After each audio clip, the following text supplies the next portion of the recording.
Bonjour à tous et bienvenue pour une nouvelle vidéo Marprod. Alors derrière ce titre un petit peu racoleur, en fait il se cache quelque chose de très simple. Ça tient en trois choses pour être un bon modéliste. En fait j'aurais dit trois choses il y a quelques années, mais maintenant il paraît que peindre l'intérieur de ces véhicules ça ne se fait plus. Donc on va dire deux choses, c'est-à-dire préparer bien vos figurines en termes de ligne de moulage à enlever et percer vos canons. Percer vos canons, sérieusement. C'est tout bête, il vous suffit d'une perceuse à main. Je vous ai déjà fait la review sur plusieurs vidéos autour des outils que j'utilise principalement. La perceuse à main, c'est un des outils de base à avoir sur un établi de modélisme. Et du coup, quand vous percez vos canons, que ça soit pour Warhammer 40 000 ou tous les autres jeux historiques qui comportent des fusils, on va dire, donc des fûts à percer, franchement, ça rajoute du réalisme. C'est quelque chose qui prend 30 secondes par figurine, c'est vraiment simple. Là, je suis en train de vous montrer justement un canon qui est un tout petit peu plus compliqué, c'est-à-dire c'est une sorte de référence 30K où il y a à la fois deux fûts qui sont côte à côte, plus des trous sur les côtés qu'on appelle des cache-flammes en gros. Et donc en fait là je prends une mèche de en gros 1 mm, ça suffit. Certains prennent une mèche un tout petit peu plus grosse pour l'embout du canon et un tout petit peu plus fine pour les côtés. Là ici ça suffit de faire j'utilise la même parce qu'en fait après je donne un léger coup de cutter sur le fût principal, le trou principal, pour l'agrandir un tout petit peu, et ça fait la blague, et comme ça me permet d'avoir toujours une mèche identique et de ne pas changer. En fait j'ai une série j'ai 4 ou 5 perceuses à main, 4 ou 5 porte-forêt, porte-mèche comme on peut appeler ça, et sur celui-ci je la change jamais, c'est ma perceuse que j'utilise pour percer les canons, et le forêt ne me sert qu'à ça. Donc là j'y vais tranquillement, c'est un petit coup à prendre pour le début pour éviter de ripper. On est sur du plastique mou, donc il faut y aller tranquille mais un peu fermement. C'est assez facile, c'est beaucoup plus dur sur du fer, donc c'est là qu'il faut faire attention à ne pas casser le forêt et à vous le planter dans le doigt ou ce genre de truc. Vous allez forcément casser des forêts au fur et à mesure de votre vie de modéliste. C'est des choses qui sont assez fragiles, mais autant éviter de se blesser quand ça le fait. Donc là j'y vais tranquillement, vous pouvez donner un tout petit coup de cutter au centre de ce que vous voulez percer pour vous faire une sorte d'arrêt qui va vous aider, qui va vous guider en fait.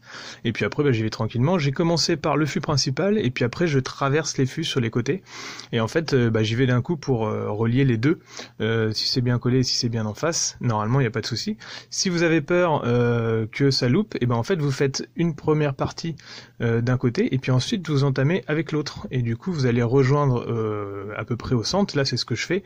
Je vous avais montré donc les deux solutions, la première en y allant d'un seul coup en traversant tout, et la deuxième en y allant petit à petit, c'est-à-dire je fais un premier trou d'un côté et un deuxième trou de l'autre, ce qui fait qu'en fait même si ça dévie un petit peu quand vous percez, et les trous se rassembleront au centre, et le plastique est assez mou pour jouer un tout petit peu, et ça fera la blague. Donc ensuite j'ébarde bien sûr les petites barbelures que ça peut donner quand je perce. Vous verrez toujours des petits copeaux qui sortent, et puis je vais ensuite donner un léger coup sur le trou principal au bout du fût.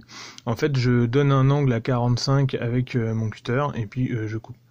Donc là ce que j'utilise c'est je reperce en fait pour essayer de chasser un petit peu les copeaux qu'il peut y avoir à l'intérieur. Et de temps en temps, si vous avez bien percé, vous pouvez aussi jouer sur comme je le fais là, jouer sur le forêt sans tourner en fait. Et du coup le côté coupant du forêt va chasser les copeaux.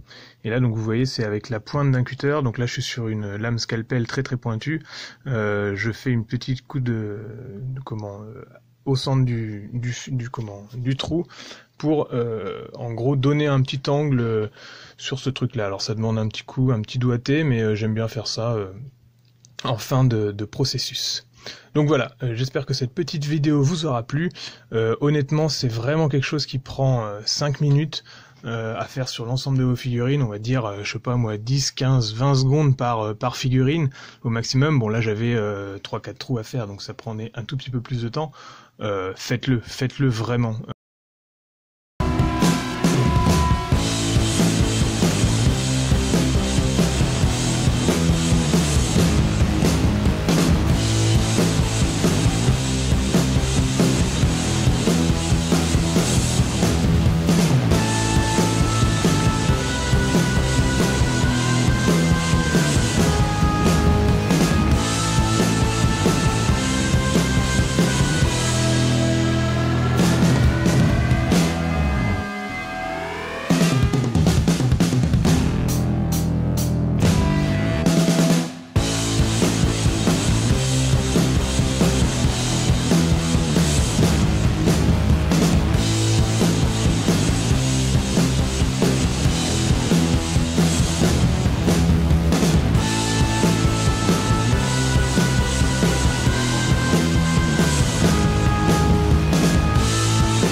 Ok, tu vas la percer, ta truc.